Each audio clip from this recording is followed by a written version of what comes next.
Okay, I've got a leak in a brake line. It's right here. Fortunately, it's a short run. I have to just disconnect it from here, and then following it back, it comes down to, I believe, here or here. Either way, it's pretty easy access as long as I'm able to get the couplings undone. So that's the project for today. I'm going to get this undone right here. This nut. It appears to be about a 10 millimeter. It's really on there pretty tight. Might have to get another wrench to counter it. I don't want to end up breaking anything here. Yeah, it's pretty tight now. Snap anything.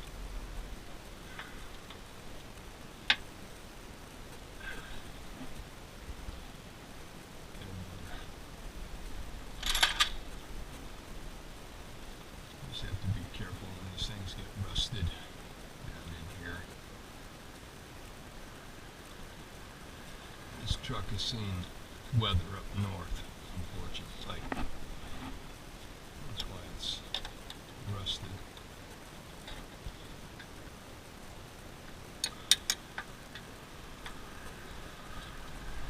There we go. It's coming.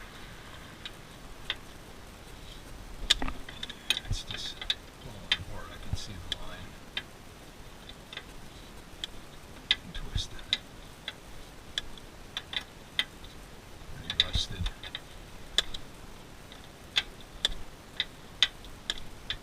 I'm on my driveway outside. I've got an old rug down here on the ground. It's obviously, work on stuff like this, you're going to have leaks. When you get all over your driveway or garage floor if you can help it.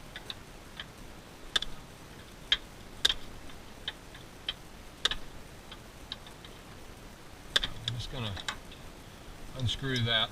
And I'll go down here and I don't know which one it is just yet, but it's one of these. There's another one under here. It's one of these three. We were able to get this free with no problem. A little light on it. And we detach it. There's a clip right back here where my screwdriver is. So we detached it from the clip, and then we traced it down, and there's another clip right here on the frame. We just pried it up with a screwdriver, easy enough. It was right in the center. And then we're tracing it down, and we found that it terminates right here. So we're going to get, this is a 10 millimeter. This is what we want to unscrew to detach it. And there's one here in the center. That's the coupling. I think that's going to be about a 9 millimeter.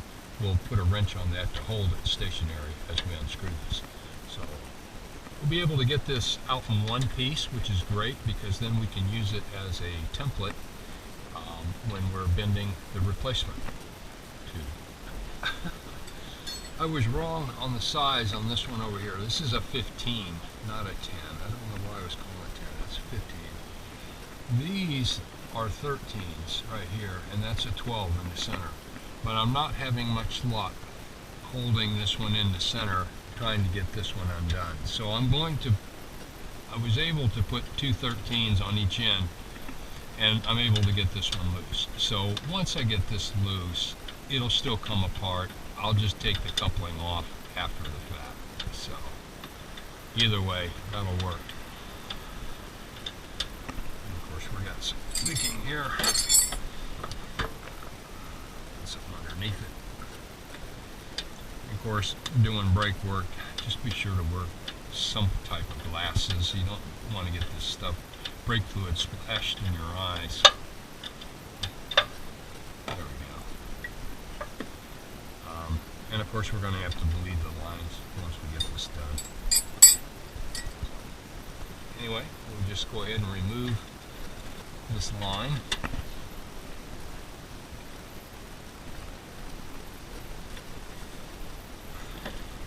Just wearing these light-duty gloves, primarily to keep my hands clean while I'm playing around with the camera. There we go. So we're able to get the whole line out. there's a hole right there. I don't know if you can see it, but that's it right there, causing all the problems. So we'll run up, see if we can get a replacement. We've got a new piece of brake line. We estimated, well, this is the closest in length that we could find, so it's going to be a little long, but I think if we bend it, we can, you know, make up for the space there up into the tire well somehow. So anyway, we're going to start with this first bend going over the frame. On this particular brake line, we have two male ends. One's a long one and one's a short. The short end is going to go in towards the wheel cylinder that was down along the frame, and this one will go on, terminate on the other end. So basically, I'm just estimating where I'm going to make my bend. It's about a 90 degree right in this area here. So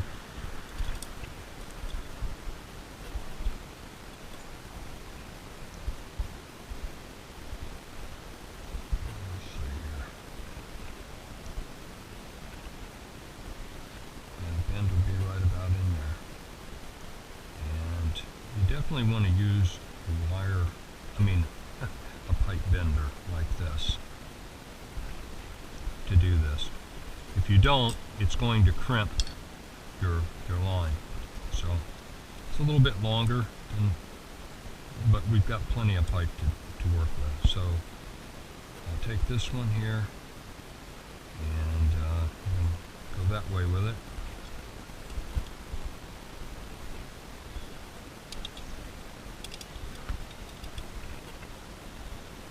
Pretty much just trial and error here.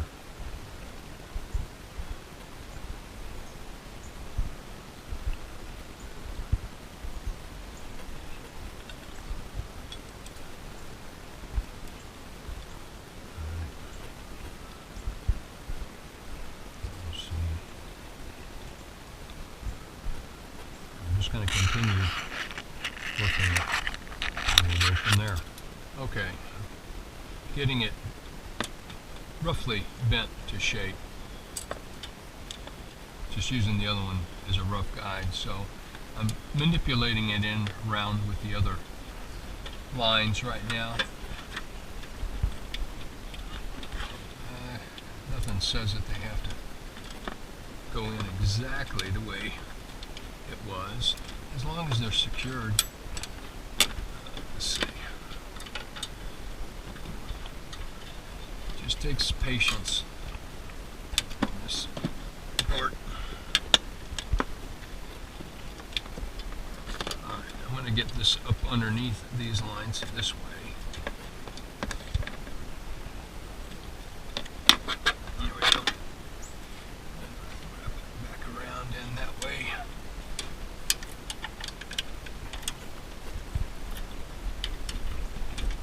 There we go. And this will go into this line here.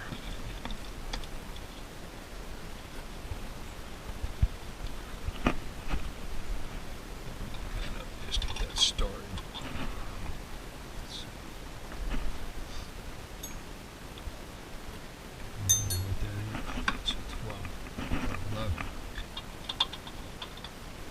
It's a little different size than I think it was a 15 before, and this is a little different now. It's not quite as big. I'm not trying to crank down on it a whole lot because I just want to get this going here. So basically, I think now we can just kind of go up with that, go with a 90 degree here to come in and terminate it into this fitting, and I think we'll be good. So let's see.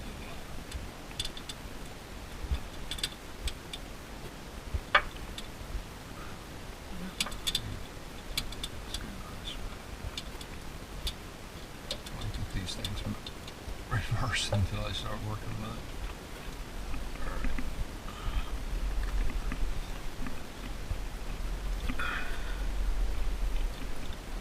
There we go.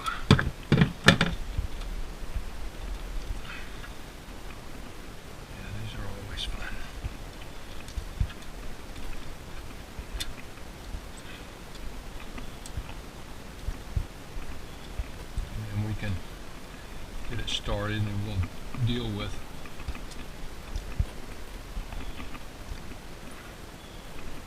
manipulating and securing the line. So we always run into the unexpected. So I've discovered this line had been repaired before, and they used a different fitting. It's one of these brass sleeves that they put over pipes, kind of a quick fix. They didn't use a flaring tool, and they got the washer going up. Anyway, long story short, this will not go in. I can't get this to screw into here. It's not enough bite on. It doesn't go in deep enough in order to pull that in. So I'm going to use what was on there before, using this coupling. This screws in, and then I will get a similar fitting sleeve that they used on this, and I'll cut this pipe and use the same type of attachment on here to pull them together. So I'm going to run up to the home improvement center, big box. They sell these. It's a 1/4-inch pipe, and it should work. A little bit more than what I anticipated, but hey, that's how these things go sometimes. Just got back from the hardware store and picked up some compression fittings. For this. Make sure these are located in the plumbing section, and they have different types. Make sure you get the compression fittings if you need them. This came with the sleeves and the balls and all that, and these are flared. I don't really need these particular ones, but I wanted the coupling. The old one that I had, I wanted to replace it. I don't have it on me right now, but basically this will go on here like so, and then this is going to screw on there like that. It makes it real simple. And we'll tighten that up. So that's how that goes. But what we need to do on the new tube is we're going to take this back off, and I'm going to cut this. And I can cut it actually, a lot smaller, so it'll go right in there. So I'm going to take off a couple of inches off of this, and I'm going to put, let's see, I'll put this on there, and I'm also going to put one of these compression sleeves on there as they did on this one. This saves, if you don't have a flaring tool for these, this is a great alternative. It works fine. Again, just make sure you get the compression fittings, and they have these in any of the hardware stores in the plumbing section. This particular size Brakeline is 1/4-inch, so of course I got the 1/4-inch compression fittings for it, but they have 1/8 inch. They got different sizes, so just make sure you get the right size to it coincides with your Brakeline. So we're going to cut about 2 inches off of this. I pulled the new line back out so I could work on it easier. And we're just going to cut this 2 inches up. When you buy these, you can see they're already pre-flared, but that's not going to help us in this particular situation. So we're going to use compression fitting.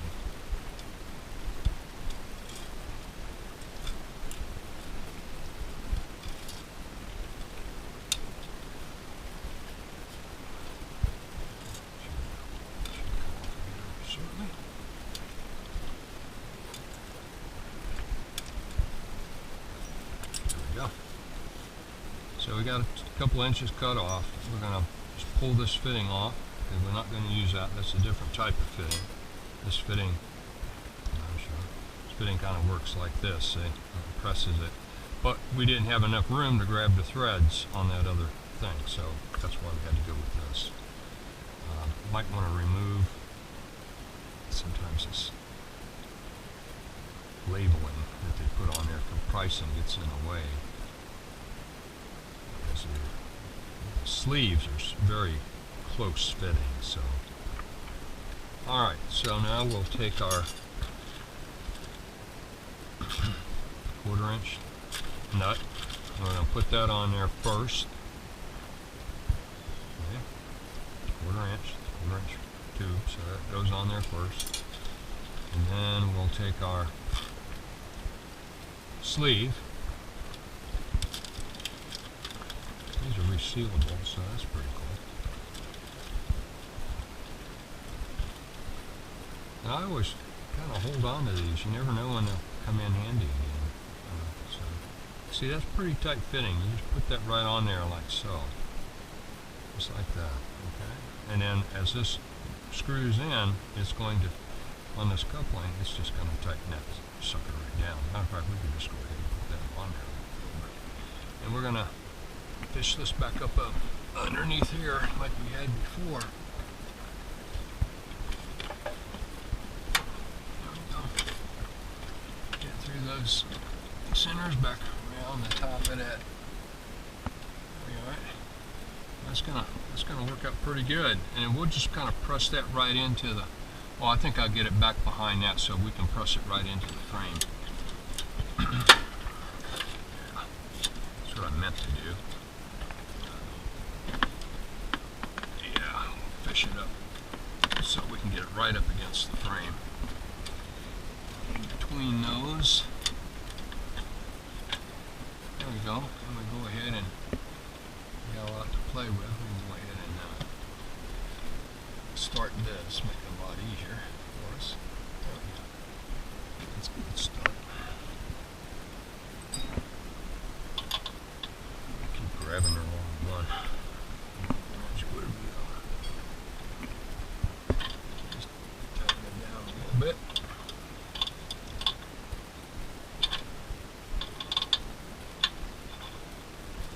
This has the factory flare. We didn't change anything here, so that'll swedge down in here and make a tight fit when we get that really tightened down. That looks pretty good going up through there. And we can get this going.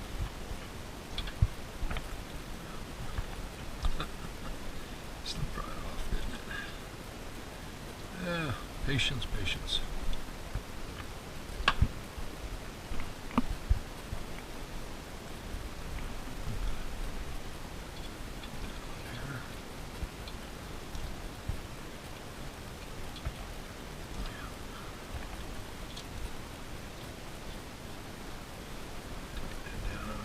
Good. There we go.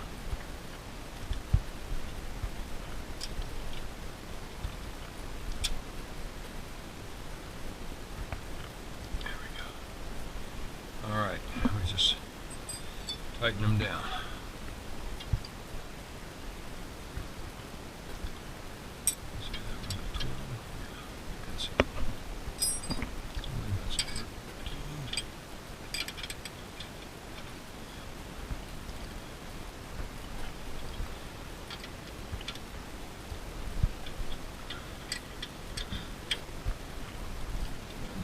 One side at a time here. And it's just pushing that compression ring right into there.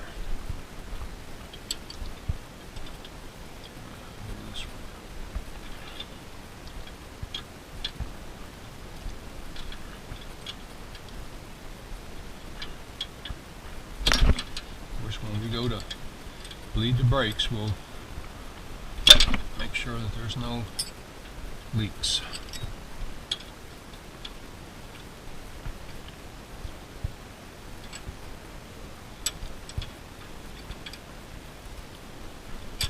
No, it doesn't feel like that's a 12. That's probably standard size. Here we go. No, it's 11. There we go.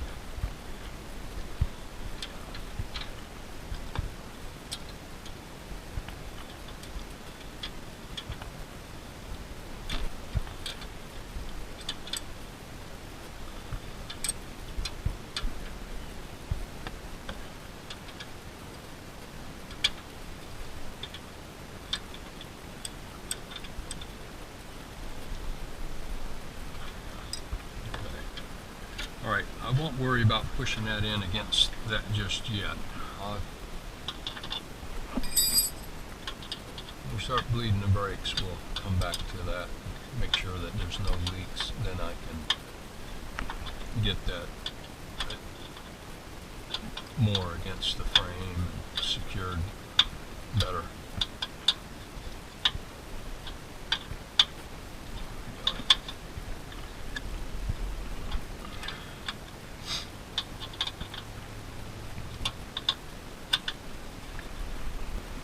Got everything connected, tightened down.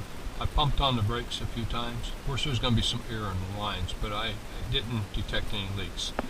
But that could be because it's a closed system. There's still air in here, but I didn't see anything.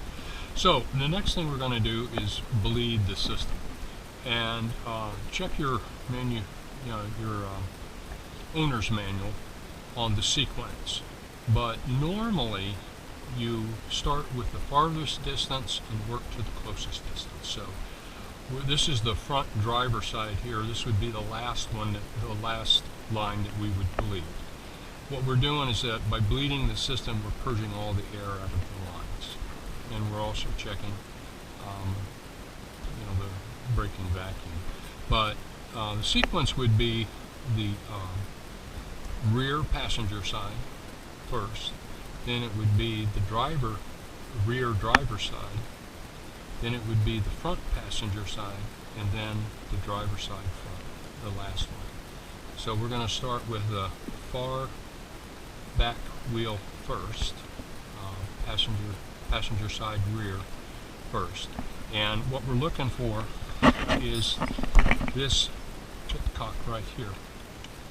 And usually they have a little rubber cap. I used a little WD-40 on here to loosen this up because we got some rusting. But there's usually a rubber cap on here, and this is kind of rusted. This particular size is 10 millimeter, and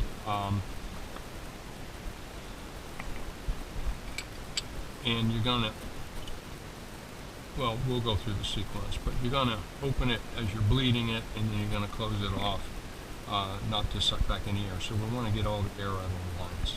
I've got a brake pump back there, so a lot of times you can have an assistant brake on, press down on the brake pedal to do this, but I'm going to use a pump back there since I don't have an assistant to draw by pumping it through the lines and then open it up.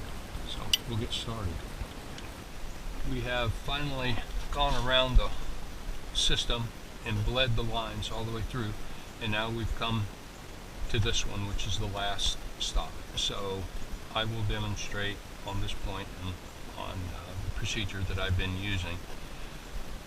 It is, I think, better if you have an assistant press on the brake pedal, because it puts more pressure to get the force the fluid through and force the air out of the lines. But I've got this suction system which seems to be working okay.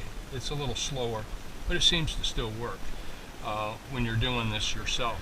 But make sure that your reservoir is full and use new brake fluid. Don't use a brake fluid that's been sitting around in your shop for a while.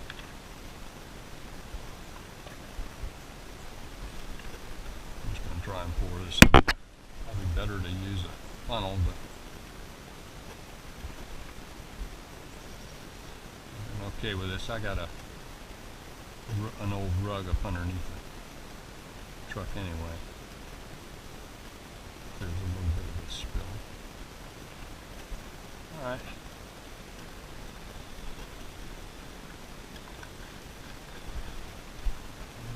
Just close it down.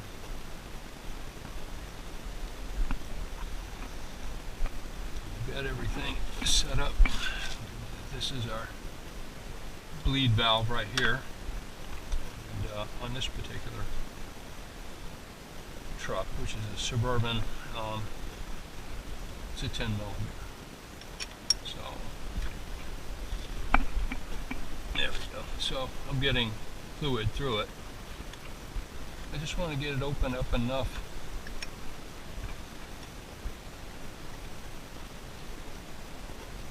There we go.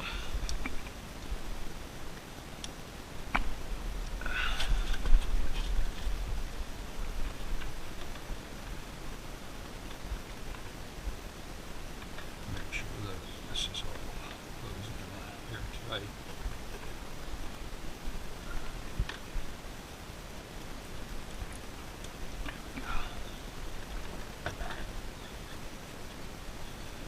Going to make sure this is on vacuum, which it is, and we're going to go about 15 pounds. It's not recommended to go above 20 on the vacuum because it could damage your system. We're going to go about 15 pounds, and we're going to open it up.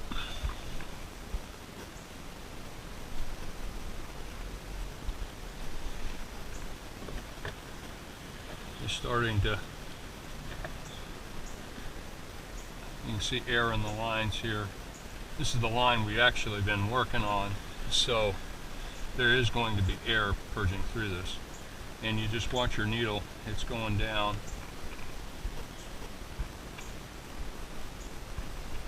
Maybe might need to close that off just a little bit more.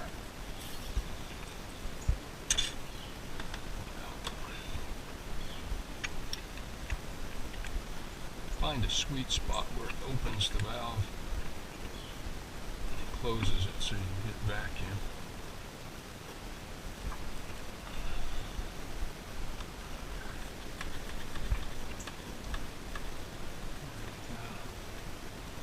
Get about 15 on there again. Don't want to go over 20. Open it up.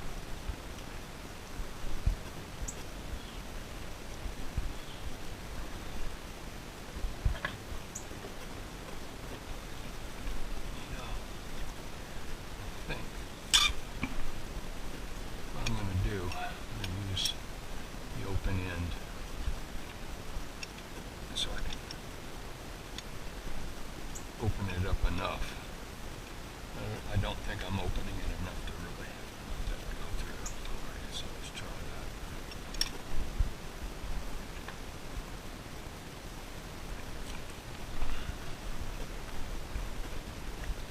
It's getting some fluid in there.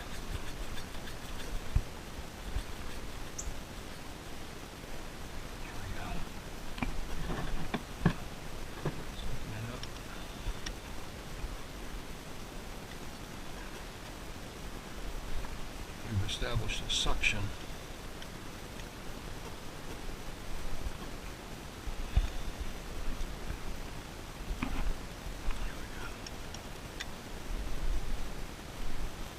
There it goes. Yeah, let's sucking that up in there that time. That was a good one. Alright, so close it off.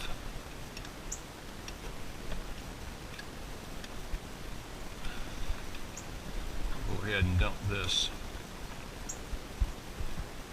We're going to keep doing this process until we have just fluid coming through and no air. That's the idea. We're just going to building up a vacuum, opening up the bleed valve,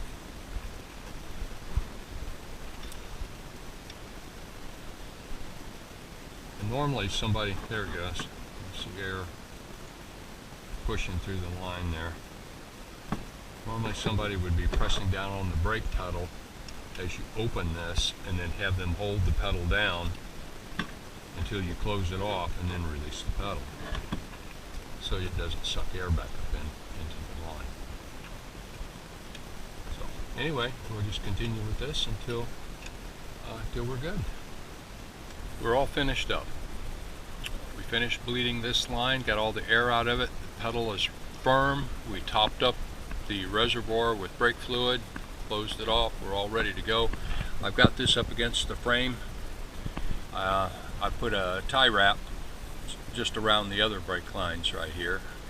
It's a little different. I didn't have it running right down in alignment like the other ones, but it'll be okay. It's out of the way. It's not interfering with anything. If I need to get to this fitting, it's easier to get to, so it should be fine. It's not going to interfere with anything. We don't have any leaks, so everything's pretty tight. We're ready to go. So get the wheel back on and give it a test drive.